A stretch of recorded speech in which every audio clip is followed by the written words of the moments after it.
putting on a nice velvet glove. I'm going to smash you in the face. Obviously, I know you want to think about it. Obviously, you want to talk to your wife about it. That'll stop him in his tracks, and he'll be like, truthfully, I hadn't really thought about that. Yeah. Right. Here's what I like to do before I go. This is probably the biggest decision for a lot of people like yourself. So what typically helps when there's a big decision is to chunk it down into smaller decision to get a clear picture as to what you really need to think about. So I'd like to go over with you the 3 decisions a seller needs to make prior to putting their home on the market. And hopes by doing so, it can get some clarity. Would that be okay? Hey, before you go down that route, Roji, like, good job, bro. Because you're going down the route, but you haven't like actually rectified the issue with the price. And you're trying to go down and isolate, right? So, which I get, and I see where you're going. So a few things. One, which at this point, it's obvious what the issue is. It is obvious what the issue is. Yeah. There's no reason for the three things, because it's very obvious what you guys are not in alignment. Yeah. And it's also clear, like, you just didn't know where to go from there on how to get alignment or how to like politely front. So as a result, you're going there. So 2 things. One, good job for hanging in there, bro. I was laughing out loud to hear Mario, bro, because you know how many appointments I've been on where that's happened. They're like, oh yeah, dude. Oh, I have like ducks that swim in my swimming pool, bro. It's got to be worth like $100,000. You know what I'm saying? Like, it was so realistic, dude. I saw Jose smiling too. So good job for not like breaking and laughing and whatever, right? But that's real, right? I saw somebody else put a thing in there like, yeah, dude. Anybody who's been on a lot of appointments knows that's not uncommon. But I need you to understand what's happening. And I also took some notes, and I'll give you some feedback. So what are we witnessing live? Well, what we're witnessing are these psychological quirks that we all have as humans, okay? And the first psychological quirk, if you really want to get good at presenting, you need to understand behavioral psychology. Because like everybody's like, oh man, that's so realistic. Well, how is it that all of us are agents all throughout the United States, all in different geographic areas, all in different price points, but everybody's saying the same thing? How's that possible? Well, because we're all human beings. And we all have these very specific psychological quirks in thinking. If you want to learn more about them, there's a couple books you can read. One is called Thinking in Bets by Annie Duke. Another one is called Sway, the Irresistible Pull of Irrational Behavior. And this will help you to not feel judgmental or angry or upset when people start to speak this way or behave this way as it pertains to value. Because I don't know about you guys, but at the beginning of my career, bro, I used to get angry at people when they behave like that. I'm like, what are you doing, bro? Like, what do you mean you don't see this? Are you dumb? Like, right? But then I understood through, learning behavioral psychology. So here's what they are. The first is the endowment effect. With the endowment effect is the psychological quirk in thinking, which is that if it's mine, it's better. My stuff is stuff and your stuff is crap. Yeah. They've actually done like quantifiable, measurable testing where if you touch, let's say like a coffee mug for like a minute, you will actually pay more for that coffee mug than you will one you haven't touched, because you start to imbue it with like ownership, like this is mine, and because it's mine, it's better. Now, keep this in mind. I've been to cowboy stores or stores where they're selling shoes, and one of the questions that they'll ask is, do you want to try them on?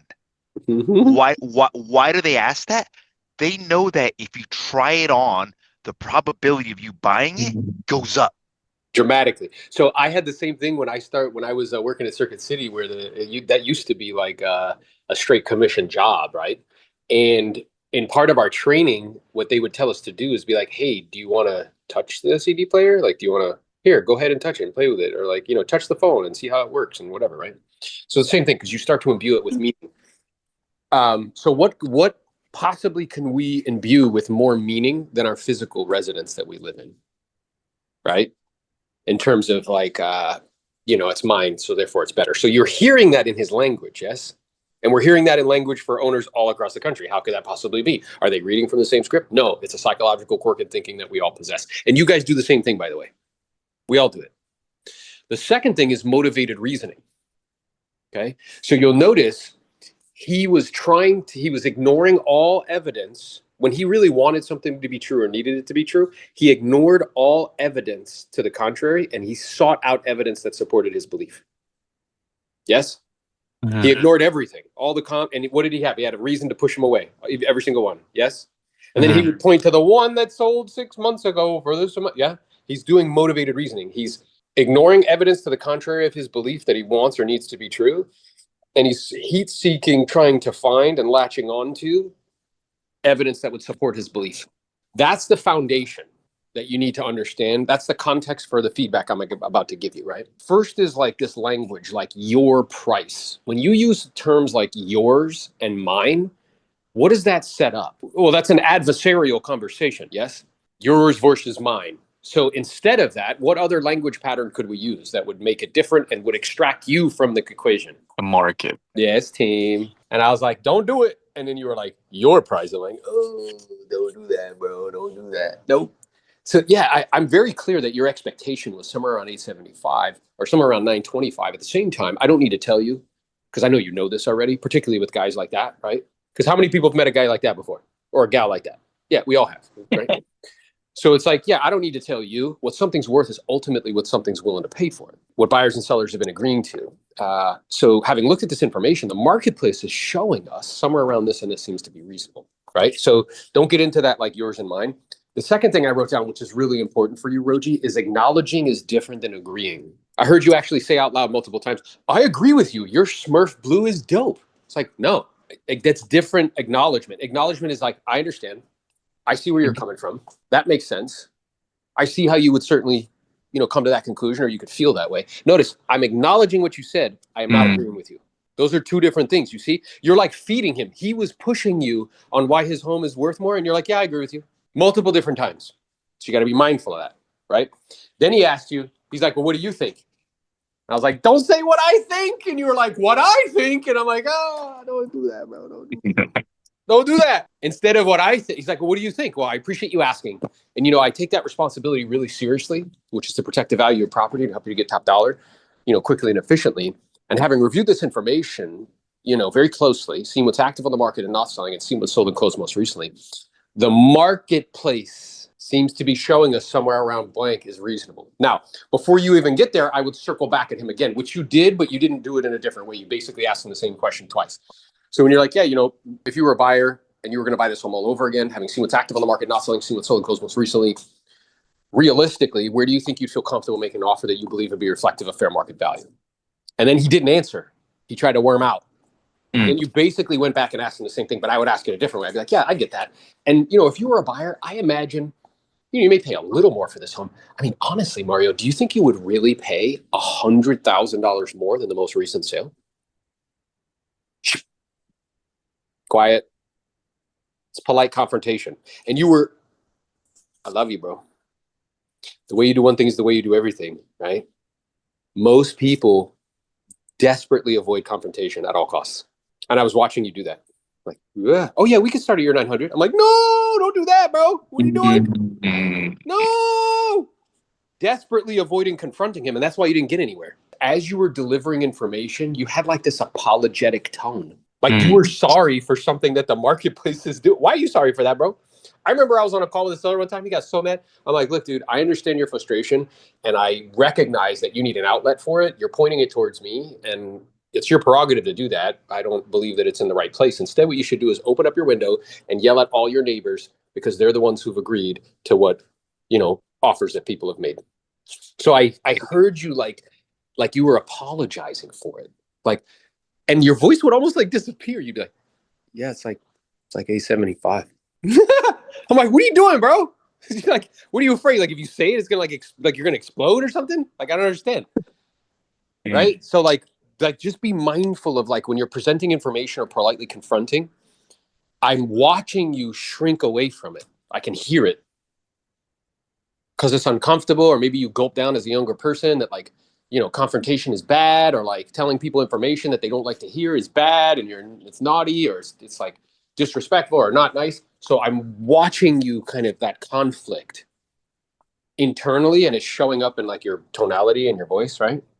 And then he said something which was this massive opportunity, and you got to it afterwards, but it took a little too long. Where he was like, yeah, he said it really quick in passing, right? He was like, yeah, truthfully, like I'd want to be there already because my wife's already there. And then he just went over it. Ooh, no. That little pain, you know what I want to do with that pain? I want to take this finger and stick it right in that pain. I'd be like, wow, that's interesting. Tell me a little bit more about that. Well, yeah, she left already. It's like, wow. And I have to imagine that wasn't your initial goal and objective, was it? Well, no. And then you ask the good question. You're like, well, tell me this. What would happen on the outside chance if we were still sitting here, 6-7 months from now and the home wasn't sold? What would that mean for you and your family? He's like, oh, that wouldn't be good, but like, I don't think that's going to happen or whatever. It's like, yeah, I get that. And let me think about this. Like, are you seriously considering not being with your family during the holidays? Is that a serious consideration for you? Bruce, right? Oh, you know what that is? Look at me. All that nonsense that you're doing, that in a very polite way, I'm putting on a nice velvet glove. I'm going to smash you in the face. That's polite confrontation. That'll stop him in his tracks and he'll be like, truthfully, I hadn't really thought about that. I really don't want that to happen. Yeah, I get that. And I want you to know. And then I didn't hear like any alignment. See, you think agreeing with him is aligning with him. No. So instead, it's like, listen, brother, I need you to know and understand that I'm on your team. I want to help you to maximize value and get you every penny possible, because the more we sell the property for, the more I get compensated to help you sell it. At the same time, ultimately, as you know, I don't need to tell you what something's worth is if somebody's willing to pay for it. And I know that it can seem confusing, Mario, because you're looking at these numbers and you're saying, man, 6 months ago, a home actually similar to mine sold. So it's logical to conclude, well, I should be able to get the same thing. That's what you're thinking, right? Yes. At the same time, the marketplace is also showing us this contradictory evidence, which is now we have properties that are just like yours that are asking less than what that home sold 6 months ago, and it's still not selling. Isn't that a little confusing? Well, here's the thing, though, Mario, that it's happening for a reason. And I'd like to go over some of the reasons in the marketplace, some stats that we're seeing that can point to its cause. And then this way, you'll have a full context and you can make the decision you feel is best. And whatever you decide, I'm going to support you 100%. Fair enough? Fair enough. Yeah, so the first thing that we're seeing is that the supply of homes that are active on the market right now have climbed substantially over the last 12 months. Did you know that? Yeah, I knew that. Yeah, so here in Oxnard, I don't know if you knew it, but like last year at this time, there were 55 homes for sale in your price point. This year, do you know how many homes are for sale in your price point? Not sure. 85. Oh, okay. Which, you know what? Like on the surface, that would not be a big deal, provided that the amount of homes we're selling were keeping up with the increase. What's interesting is the amount of sales year over year have actually gone down by 4%. So tell me this, Jose, because again, I know you understand, marketplaces very well, is no matter what you're selling, whether it's cars, boats, or houses, if the amount of the product that you're selling goes up by 30+% and the amount of people buying it goes down by 4%, what usually happens to prices? They usually go down. That's right. It's like there's more stuff to sell. You got it. See, I knew you understood this, man. So just by you saying that demonstrates that you're beginning to recognize why homes that are similar to yours that sold for $950 6 months ago are now sitting on the market at $890 and not selling. Does that make sense to you? Yeah, that's what I'm saying. Like I could do like 900. Remember, Aaron, I got this 2006. We redid the whole kitchen in 2006. Yeah. No, and I totally appreciate that. I really do. At the same time, what I'm aware of, because let me ask you this, man. Have you ever been to somebody's dinner party and they come to you and they're like, hey, like check out my new home, and you walk in there and you're like, I don't know, like I wouldn't have done those colors. Like I wouldn't have picked that. Has that all ever happened? The time? Yeah, all the time. Yeah. And what I'm aware of, and again, I don't mean any disrespect in saying this, it's just human nature, that if you will do that, is it reasonable to imagine that a buyer could potentially do that when they come inside and look at the kitchen and be like, I may want to redo this? Yeah, I mean, I could see maybe a few people saying that. Yeah, and if they did, how much value would that have to them? And not much, but I mean, again, I would say only about like 3 and 10. 4 and 10. Yeah, I get all of that. What's also interesting, though, at the same time, they do have more to choose from. And this one here that we see at 890, and I'm respectful of the fact you guys redid it in 2006. Their kitchen was done in 2024. So let me ask you, like, let's say you had an option to buy two separate homes. One who had a 20-year-old kitchen. It was nice and in good condition, but another one that had a basically brand new kitchen and it was asking less money. Which one do you think you would be more inclined to make an offer on? I guess it's 2024. Yeah, that makes sense. I mean, it makes sense. And most buyers are feel pretty similar to you. And can I share with you what my concern would be for you, the time that you get to spend with your family, and ultimately how much you end up netting for the property if you chose the approach of starting higher? Yeah, sure. Yeah, because I want to be clear. This is your decision. Like, you're the boss. My job's to help you. It's never to talk you into doing anything. What my general concern is What we're seeing right now is that we still have inventory rising and demand softening. Okay. We also still have interest rates that are twice as high as what they were 3 or 4 years ago, and we have an affordability issue. So I don't know if you know this, but in order to go back to the affordability from 2016 to 2019, one of three huge things would have to happen. The first is prices would have to come down 39%. The second is that wages would have to go up 60%, the average wage to $134,000 a year, or interest rates would have to go down to 2.35%. Now, let me ask you a logical question, because again, I know you understand this really well. What's the probability that any one of those three happen in the next 30, 60, 90 days? I mean, I hope the wages go up. That's what I'm going to tell you, but I don't know. Me and you both, brother, but 60%, does that seem like a realistic Yeah, expectation? no, I don't think any of those things are happening because I've been hoping that we could get a 2.9 on this thing, but I don't think it's going to go down there. If it did, I probably wouldn't even sell it. I'd have enough to rent this out. But yeah, I don't think Yeah, any of those exactly. going to happen. And I agree with you. So my general concern is with inventory rising and demand softening, Mm-hmm. and like you said, which I agreed with, that when that happens, prices come down. Mm-hmm. That if we're still here like Mm-hmm. 3, 4, 5 months from now, not only will you lose that time with your family, but instead of 785, we could be talking about 750. I mean, you don't want that, do you? No way. There's All no right. chance. All right. So we have a choice to make, and the choice is completely yours. So whatever you decide, I'm going to support you 100%. Okay. The first option is you position the property at let's say 900. The logic there is I can always come down, I can't go back up. And the logic is I want to leave a little room to negotiate. The challenge with that strategy is that your neighbors have done us an enormous favor, Mario. Do you know what it is? No. They've tested the market for you at certain prices and it's not working. And we can learn from that. That's helpful and useful data. And in utilizing that strategy, again, we just have to cross our fingers, hope and wish and pray that all these statistics and data aren't showing us the direction that we're going in. And hope, which hope is a beautiful word, but it's not the best business strategy. Mm-hmm. And elongate the time that you have to be away from your family. The second option is we can look at all of this data, and instead of seeing where the market is right now, see where it's potentially going, right? Instead of kind of chasing the market, we can get ahead of the market, position a property competitively, get the property sold, extract as much capital as we possibly can, and get you out to be with your family by the holidays. So, I mean, ultimately, this decision is yours, but based on what you're looking to accomplish and why, based on what you value most, based on all the data and information that the marketplace is showing us at the moment and signaling as to where the market's at, which one of these two strategies do you think would serve you and your family best? I think it would be the lower one just from what you're telling me. But I will tell you, I have something in my heart. It's telling me that this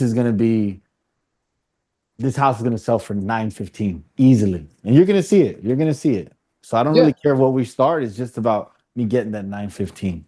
Yeah, well, here's the interesting part. And by the way, I hope that happens. Because the more we help you sell it for, the more we get compensated to help you, right? Yeah, right. Exactly. Yeah, I'm also aware the difference between, the money we're talking about. I want to be clear, like I respect it. I know we all work hard for every penny. I know I sure do. At the same time, I'd much rather in your business with integrity, showing you realistically where the marketplace is showing us is reasonable versus promising you something I know is not going to happen and not be able to deliver. And I'm pretty sure that's what you're looking for in an agent, isn't it? Yeah, I don't want no BS, of course. Yeah, good. Well, people like you hire me because I tell them the truth, and people like you don't because I tell them the truth. So we seem to be moving in the right direction there. And let's say we do get started, which it sounds like we're moving in that direction where the marketplace is at that 780 mark, that if in fact the marketplace sees so much value in the price and the product, what do you think is going to happen in the first week or two? Oh, I think people are going to come in, make offers. I mean, it's a great house. Yeah, we'll get multiple offers and we'll force them to compete. And in a competitive situation, who usually ends up winning, the seller or the buyer? Yeah, it's the seller. Yeah, and why is that? Because you got a few bids. You get a bidding war going. I watch Bravo TV. I watch Netflix. Yeah, man. Yeah, I get it. What'll end up coming to the surface in that situation is the absolute most that somebody's willing to pay. And that's what something's worth, is what somebody's willing to pay for it, right? So we'll be able to determine that together as a team. At the same time, I just want to manage that expectation for you that the marketplace is ultimately going to dictate value. I'd love to be able to wave a magic wand and put that 950 and put it in your pocket and send you off to Texas. At the same time, as I mentioned, and as you are aware of, ultimately what something's worth is what somebody's willing to pay for it, and we'll be able to determine that together as a team once we hit the market. Does that make sense? That makes sense. Yeah. All right, cool. So we seem to be in agreement with regards to, where to position